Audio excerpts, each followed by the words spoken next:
আসসালামু আলাইকুম গাইস, সবাই কেমন আছেন? আশা করি সবাই ভালো আছেন। তো আজকে আমাদের এই যে লাউ গাছ আর এই যে পিছনে যে লাউ গাছটা দেখতে পাচ্ছেন, আজকে লাউ গাছের যে মাচার উপরে উঠে গেছে গা। আজকে লাউ গাছের 1G কাটিং করে দেবো। তো দেখেন আমি কিভাবে 1G কাটিং করি আর কি কি বলি, ওটা আপনারা শেষ পর্যন্ত দেখবেন। তো ভিডিওটি ভালো লাগলে লাইক করে দিবেন আর চ্যানেলটাকে সাবস্ক্রাইব করে দিবেন। তো চলেন শুরু করি। এই যে দেখেন, প্রথমত আমি নিচে কোনো শাখা রাখি নাই, যেগুলো নতুন নতুন শাখা বাইর হয় নিচে কোনো শাখা রাখি নাই। আর এখন 10-12 পাতা হয়েছে, এর বেশি হয়েছে। এখন এই যে মাচার উপরে উঠছে, এখন আমি এই মাথার এই যে ডাইলটা খালি ভাঙিয়ে দিব, পরে এইখান থেকে নতুন শাখা বাইরে পুরো মাচায় ছড়াই যাব। এই যে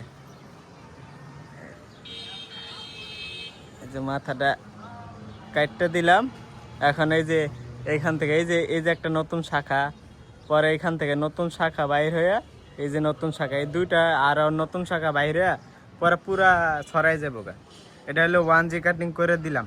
এখন প্রথম শাখাতে এই প্রথম ডাইলের মধ্যে কোনো আপনার ফুল আসবে না। এই এখন দ্বিতীয় শাখার থেকেই সব ফুল আসা শুরু করবে, পুরুষ ফুলও আসবে, দ্বিতীয় আবার মহিলা ফুলও আসবে। মহিলা ফুলের পরিমাণ একটু বেশি আসবে। পরে আবার এই দ্বিতীয়, এখন যে 1G কাটিং করে দিলাম, পরে দ্বিতীয় শাখা কাটিং আবার 2G কাটিং করে দিলে তখন আরও বেশি মহিলা ফুল আসবে। এইভাবেই আপনারা 1G কাটিং করতে পারেন। তো আপনাদেরকে আমি একটু দেখাই দিলাম কীভাবে 1G কাটিং করবেন। অনেকজনে বুঝেন না 1G কাটিং কি, এজন্য বইলা দিলাম।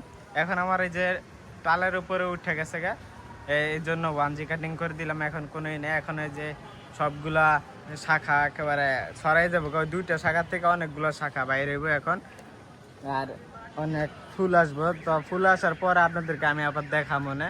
তো এইভাবে আপনারা 1G কাটিং করবেন। তো সবাই ভালো থাকবেন, সুস্থ থাকবেন। আল্লাহ হাফেজ।